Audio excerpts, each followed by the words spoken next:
नमस्कार, मैं रंजू सिंह। आप देख रहे हैं दसाना एक्सप्रेस। अनुव्रत मंडल से दूरी बना रही है तृणमूल, बड़े नेताओं ने दिए संकेत। पश्चिम बंगाल के बीरभूम जिला तृणमूल अध्यक्ष अनुव्रत मंडल के विवादित बयानों और हिंसक गतिविधियों को लेकर लगातार किरकिरी झेल रही तृणमूल कांग्रेस अब उनसे दूरी बना रही है। कोयला और मवेशी तस्करी मामले में केंद्रीय अन्वेषण ब्यूरो सीबीआई के 7 समन को उनके द्वारा दरकिनार किए जाने को लेकर पार्टी के बड़े नेताओं ने महत्वपूर्ण टिप्पणियां की हैं, जो इस बात की ओर इशारा करते हैं। इसके पहले बीरभूम नरसंहार में 10 लोगों को जिंदा जलाए जाने की घटना को लेकर भी उन्होंने पार्टी को असहज परिस्थिति में डाल दिया था और कहा था कि टीवी में शॉर्ट सर्किट की वजह से आग लगी थी, जबकि तृणमूल नेता की हत्या के बाद बदला लेने के लिए पूरे गांव में आग लगा दी गई थी। मुख्यमंत्री ममता बनर्जी भी उनके बयान से नाराज थीं। इसके अलावा देश में वीआईपी कल्चर पर रोक लगाने के लिए सरकार द्वारा लाल बत्ती वाली गाड़ियों पर रोक लगा दिए जाने के बावजूद संवैधानिक नियमों को दरकिनार कर वह अपनी गाड़ी में लाल बत्ती लगाकर पूरे राज्य में घूमते हैं, जिसके खिलाफ हाई कोर्ट में भी याचिका लग चुकी है। अब ममता कैबिनेट में बड़े नेता और मुख्यमंत्री के बेहद करीबी फिरहाद हकीम, तृणमूल कांग्रेस के मुख्य प्रवक्ता कुणाल घोष और पार्टी के कमरहाटी से विधायक मदन मित्रा ने हाल के दिनों में कुछ ऐसे बयान दिए हैं जो अनुव्रत मंडल से तृणमूल कांग्रेस की बढ़ती दूरियों की ओर इशारा कर रहे हैं। कमरहट्टी से विधानसभा क्षेत्र से पार्टी विधायक मदन मित्रा ने कहा कि मंडल को सीबीआई के पूछताछ का सामना करना चाहिए। हमारी पार्टी के राष्ट्रीय महासचिव अभिषेक बनर्जी और उनकी पत्नी रुजिरा बनर्जी को विभिन्न केंद्रीय एजेंसियों द्वारा पूछताछ का सामना करना पड़ा है। मित्रा ने कहा, यह अजीब है कि जब भी सीबीआई बुलाती है तो अनुव्रत मंडल बीमार हो जाते हैं। मित्रा तृणमूल कांग्रेस के पहले नेता नहीं है जिन्होंने सीबीआई के पूछताछ को दरकिनार करने के लिए अनुव्रत मंडल पर सवाल उठाया। इससे पहले पार्टी के राज्य महासचिव और प्रवक्ता कुणाल घोष ने भी मंडल को पूछताछ का सामना करने की नसीहत दी थी।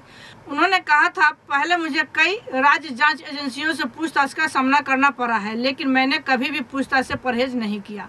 इसके विपरीत मैं निर्धारित समय से लगभग 5 मिनट पहले संबंधित एजेंसी के कार्यालय में पहुंच जाता था। यहां तक कि हमारे राष्ट्रीय महासचिव अभिषेक बनर्जी ने केंद्रीय एजेंसियों का सामना किया।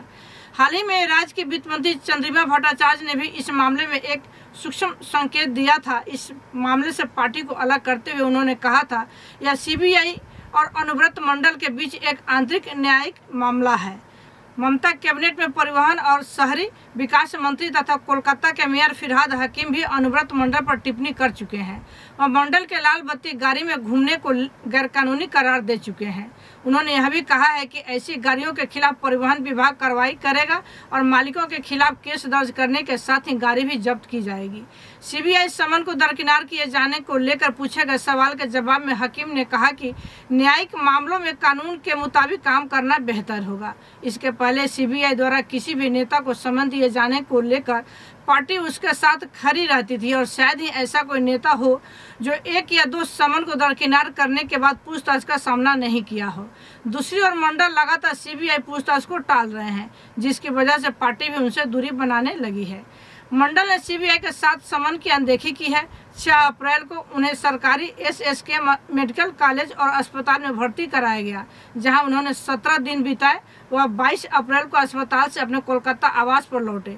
अस्पताल से छूटने के बाद उन्हें सीबीआई कार्यालय में पेश होने के लिए 2 समन मिले, लेकिन उन्होंने स्वास्थ्य के आधार पर दोनों समन से परहेज किया और SSK medical college and hospital के मेडिकल बोर्ड की 4 सप्ताह तक आराम करने की सलाह का हवाला देते हुए पूछताछ में शामिल होने से इनकार कर दिया।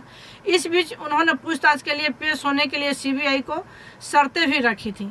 उन्होंने कहा कि वह 21 मई 2022 के बाद ही पूछताछ के लिए उपस्थित हो सकेंगे। उन्होंने यह भी कहा कि पूछताछ की जगह आपसी चर्चा से तय की जानी चाहिए।